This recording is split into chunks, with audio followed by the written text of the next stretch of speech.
Madam President, thank you so much. This is a moment for me that I think it's fair to say I will never, ever forget. And I'm so honored. I'm so honored to have members of my family here, staff from past and present, from both my personal office and committee, extraordinary colleagues who I adore, I love, I worked with, fought with, debated.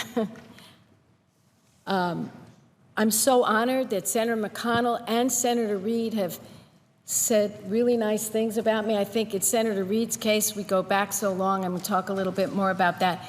In Senator McConnell's case, we didn't talk for a long time, and then we did get together, and we did some great work together. But I think he was here just to make sure I'm leaving. My leader over in the House is here, Nancy Pelosi, and I will talk about her more. My colleagues from the House came over in the midst of all their work. I love them. I have enjoyed working with them. I look around this chamber and I realize the reason I'm able to actually leave is because I know each of you and your passion to make life better for people, and that's what it's all about. Madam President, when I decided not to run for re-election, you know how the press always follows you around and they said, "Is this bittersweet for you?" And my answer was forthcoming. No way is it bitter. In every way is it sweet. And why do I feel that way? It's because this has been a dream, to be in a profession that I think is noble, no matter how beaten up it gets, for 40 years, for more than half my life. And I was able to do every day what I always wanted to do, which was simply to make life better for people. I didn't always succeed. Were there frustrations? Yes. Were there disappointments? Yes. Were there defeats? Yes, many. But every morning when I woke up, I knew I had a chance to do something good. And as a first-generation American on my mother's side, and most particularly as a woman, I never in my wildest dreams imagined that I could be in the United States Senate. It was an uphill battle, and I know I speak for a lot of people sitting right here who know what I'm talking about. When I first ran for the Marin County Board of Supervisors in 1972, it was a Republican landslide year. It was more than tough. I'll never forget one woman I spoke with after knocking on her door. I introduced myself and said, "Hi, I'm Barbara Boxer. I'm running for county supervisor." She greeted me by saying, "I never thought you'd be so short." and then she said she wasn't supporting me. To quote her, "because you have 4 kids and you're going to neglect them if you're elected." Well, never mind this was a part-time job, just a few minutes from the House. Never mind the man I was running against had a family and a full-time job. And never mind that I actually had 2 kids. But she insisted, Nancy. She said, "I know you have 4 kids because I read it in the newspaper." I said, "Lady, when you give birth, you never forget it, and I did it twice." Well, I lost that seat. But 2 things helped get me through it. First was an article by Gloria Steinem, who essentially said that women tend to take losses too personally. We have to understand we could be just a little bit ahead of our time, and we can't give up. And second, my son, Doug, only 7 at the time, ignored any attempts to cheer him up by saying, "Mom, can you make me a peanut butter and jelly sandwich for lunch?" The point is that life goes on, no matter how deep the disappointments. You pick yourself up and you keep fighting, because this is your country, it's our country, and it is worth fighting for. So I ran again 4 years later and I won. I was eager to get to work on things like after school for kids, protecting the natural beauty of my county, ensuring that a child walking to school would be safe, and I soon became known as the stop sign queen. I put up so many stop signs to protect kids. But, you know, it was local government, and the world was changing. The Vietnam War was raging. The women's movement was ramping up. The oil companies wanted to drill off the pristine coast of California. So even for my position as a local county supervisor representing only 40,000 people, I was exposed to these national issues that would soon require all my attention. Tip O'Neill, one of Nancy Pelosi's great predecessors, was known for his saying that all politics is local. But the global became local in Marin County when we got a federal grant saying the threat of nuclear attack is real. You have to have a plan to evacuate the county in case there's a bomb dropped in San Francisco. This was in the 80s. Well, the Reagan administration, I think, missed the obvious. Getting in a car on a narrow road to evacuate to Napa or going under your desk wasn't going to protect you. So all 5 supervisors, 3 Republicans and 2 Democrats, rejected the grant. Instead, we mailed the informational booklet to every household telling them there was no way to evacuate from a nuclear bomb. You had to prevent it in the first place. And during that same period, James Watt wanted to drill off the coast of California. We put together business people and environmentalists and farmers and everybody. And we said no, and the tourist industry joined us, and we stopped it. That was my first attempt at very broad coalition building.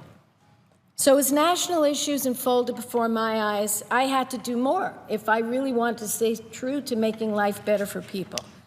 So when John Burton's seat for Congress opened up in 1982, I jumped in. It was a long shot. And I'll always be grateful to the people who brought me to that dance. Working people, environmentalists, children's advocates, they put me over the top. And after I won this election, I began hearing about the mysterious disease that was stealing the lives of so many in my congressional district. I remember feeling so helpless because we didn't know what it was and what caused it. But one thing was clear: AIDS was devastating, and too many in Washington were just not taking action. When we found out it could be transmitted sexually, I had to go up against the far right wing who didn't want to provide any information about the disease. Yet here I was, a middle-aged mother of 2 from the suburbs, talking about condoms. It was uncomfortable, but this would become my way. In the face of a crisis, never look away, never back down, and never be afraid. In the case of AIDS, I got to work with the chairman of the House Appropriations Committee, a Southern gentleman. He never heard of AIDS. And he said to me, if people are sick, we're going to help. And we got the first double-digit federal AIDS funding. And we established an AIDS task force and brought in people like Elizabeth Taylor and Elizabeth Glazer. And we fought back. And we took it under our wing to solve this crisis, both adult AIDS and pediatric AIDS.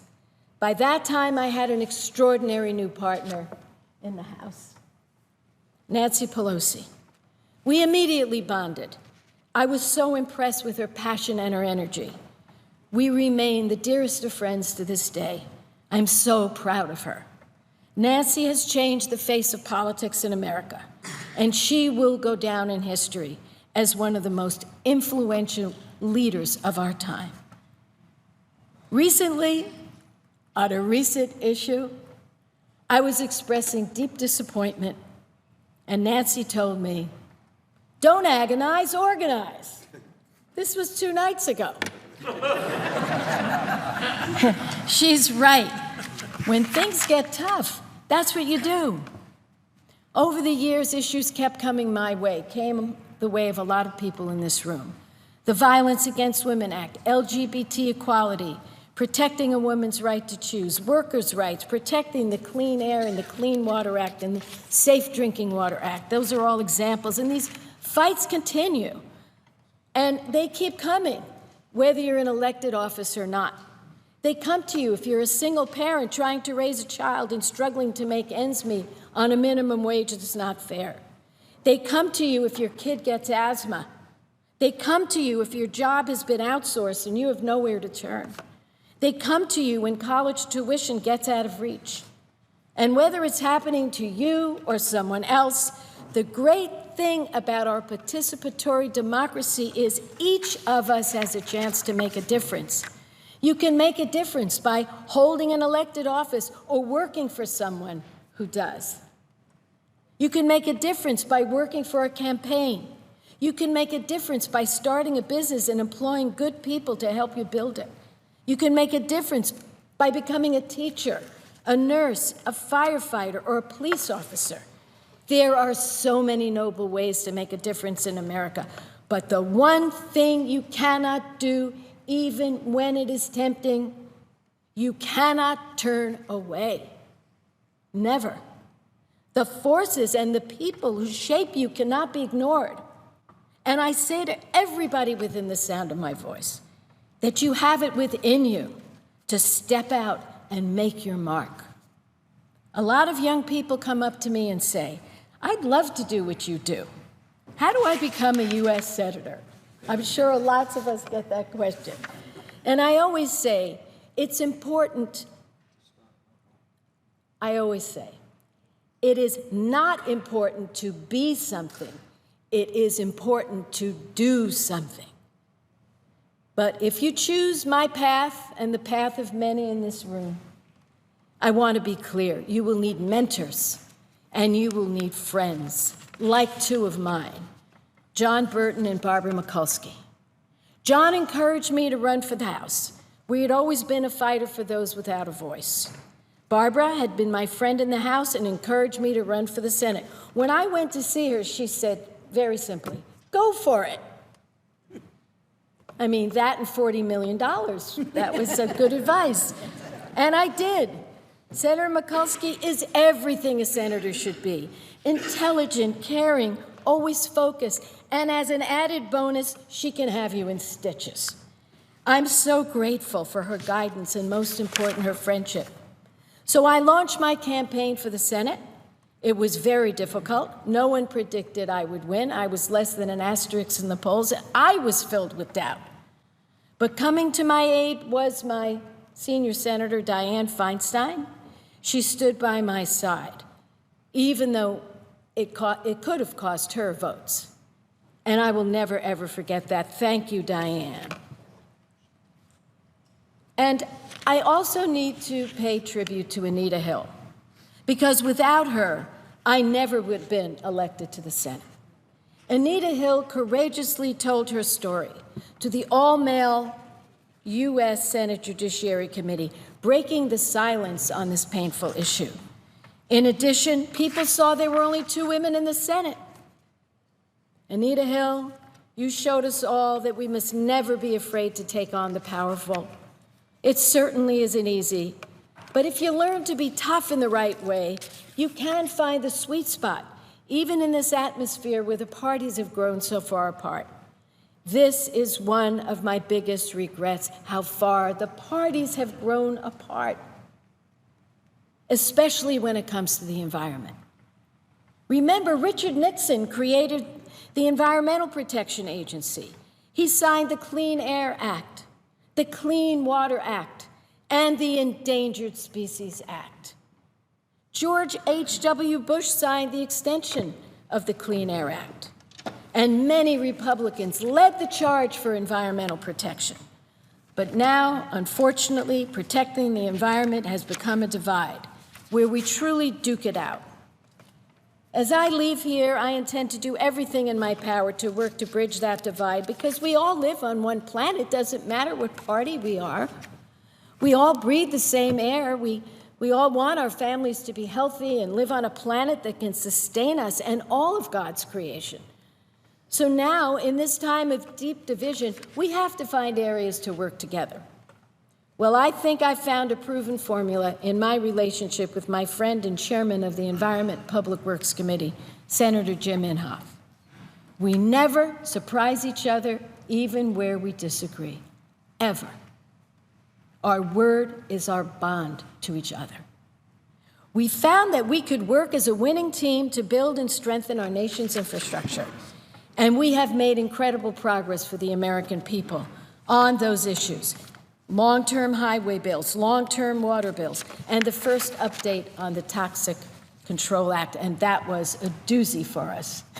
I'll never forget that battle.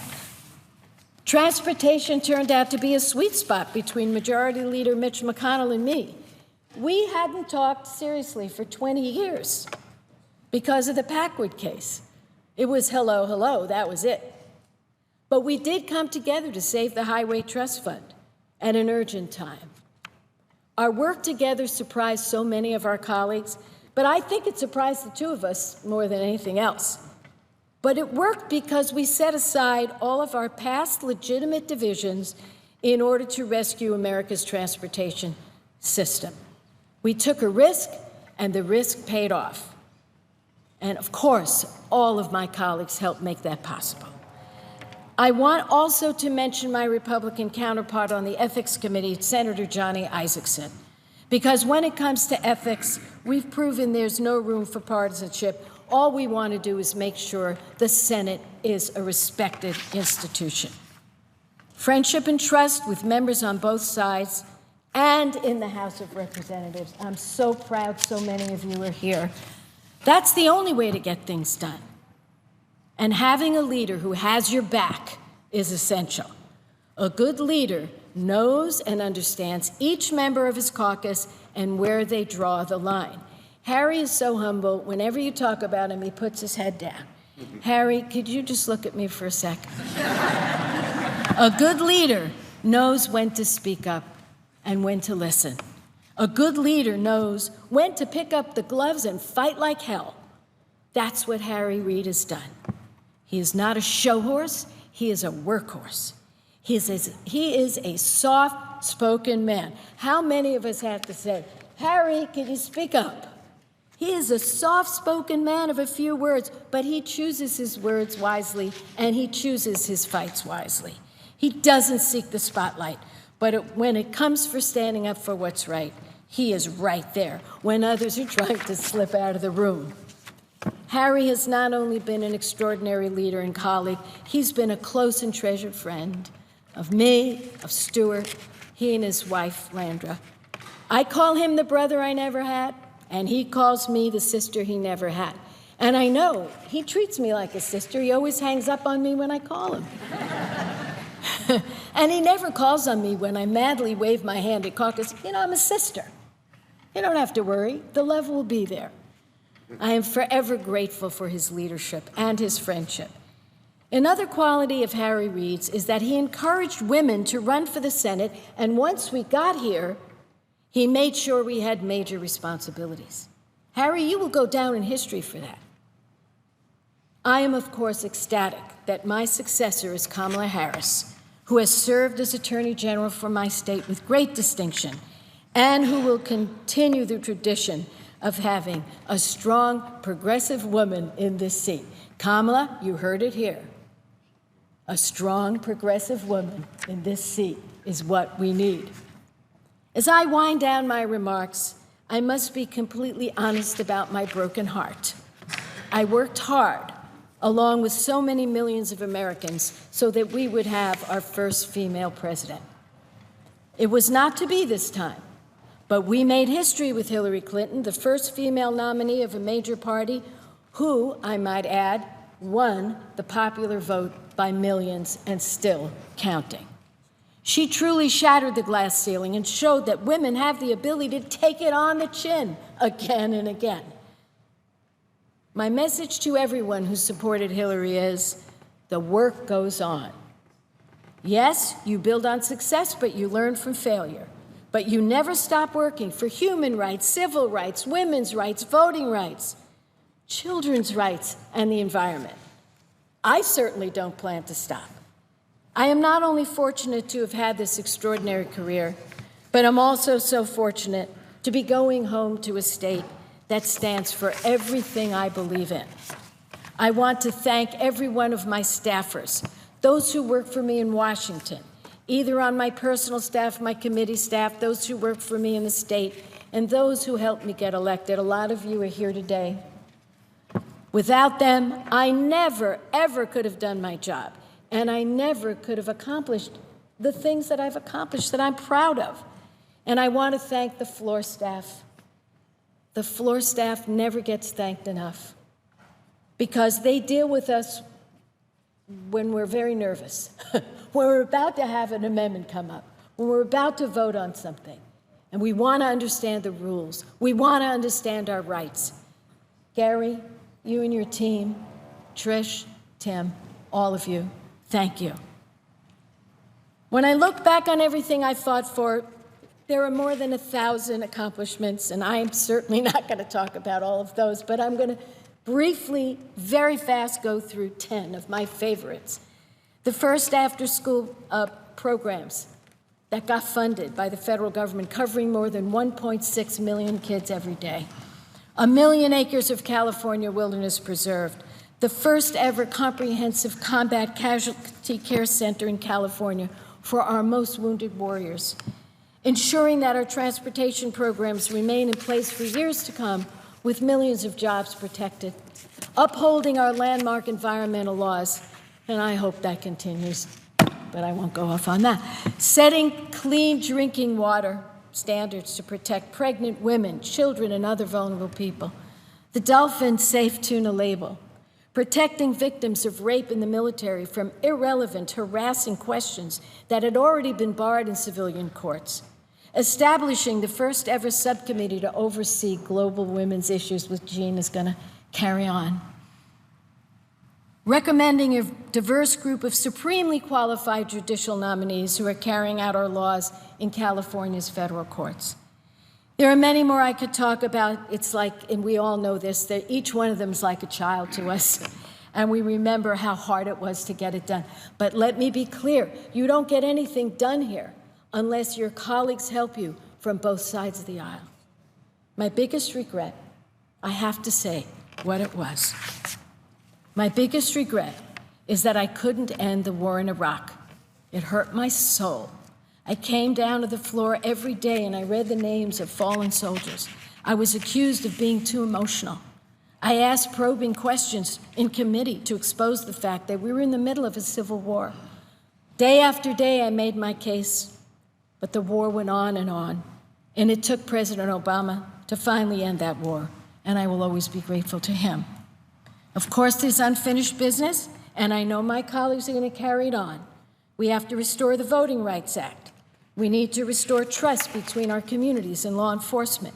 We have to continue to protect and provide affordable health care. We must take action on climate change, or we are in deep trouble as humankind. We must protect the dreamers and immigrants who contribute to our communities every day. We must raise the minimum wage and ensure equal pay for equal work. We must protect reproductive freedom and work across party lines for a safe world. I've often joked about some of the things that have been said to me over the years that are too colorful in a negative way to repeat here. But I want everyone to know, whether friend or foe, whether critic or admirer, I do appreciate the fact that you let me know how you felt about my work, one way or the other. So to close, I want to read into the record a letter I received in October from one of the greatest jazz musicians in our country, Sonny Rollins. It was this handwritten letter. He was recently honored at the Kennedy Center. And he writes in longhand, and I quote him, "Greetings. So sorry that we are not going to have you for us anymore. I've always been interested in politics, marching as a 6-year-old with my activist grandmother for civil rights. It has been such a joy and inspiration knowing that Barbara Boxer was there for us. God bless you, your family, and loved ones, and thank you. You will be missed, and we all love you. Have a beautiful life, just like you've made life beautiful for so many citizens." Well, I want to thank Sonny Rollins. I don't know him personally. I met him once. But what he said is all I wanted to do, make life beautiful for people. I didn't always succeed. I didn't always prevail.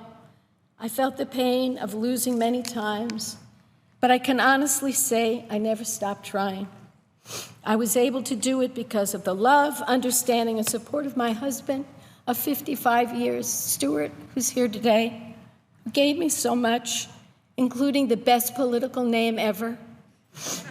I did it because of my son, Doug, my daughter, Nicole, my daughter-in-law, Amy, my son-in-law, Kevin, and my 4 incredible grandchildren, Zach, Zane, Sawyer, and Raina, and because of the people of California who sent me here time and time again. 10 years to the House, 24 to the Senate. I had the opportunity to never stop trying. I had the opportunity to speak out. No matter how many times I had to try, I did. Here's the thing, I had this platform, this extraordinary honor, this sacred position. And I say to my colleagues, no matter who says what about it, it's a sacred position. You hold your head high. So many here have fought the good fight and will continue to fight the good fight. And I will always treasure my time serving the people. They gave me a purpose in my life that I will always cherish. They made me a better person. They made my life more beautiful than I ever could have imagined. And for that, I am forever grateful. Thank you, Mr. President. I yield the floor.